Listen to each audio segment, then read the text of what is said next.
రోజు 1000 కమలాలతో శివలింగానికి అర్చన చెయ్యాలని నియమం పెట్టుకున్నాడు. రోజు చేస్తున్నాడు అలాగ. ఆయన ఏదో దాన్ని ఒక 21 రోజులు నియమం పెట్టుకున్నాడు. 20 రోజులు సాగింది. శివుడు ఊరుకుంటాడా? విష్ణువు అయినా సరే పరీక్షే.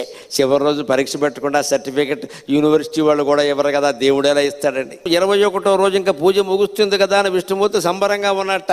రోజు చెరువులో 1100 కమలాలు పైన పోస్తున్నా, నేను 1000 కోస్తున్నాను, బాగున్నవి చూసి అంతే. అలా అని పెడితే ఆవేళ ఆశ్చర్యకరంగా 999 పూసాయి. ఎంత వెతికినా 1000 కమలం కనపడలేదు.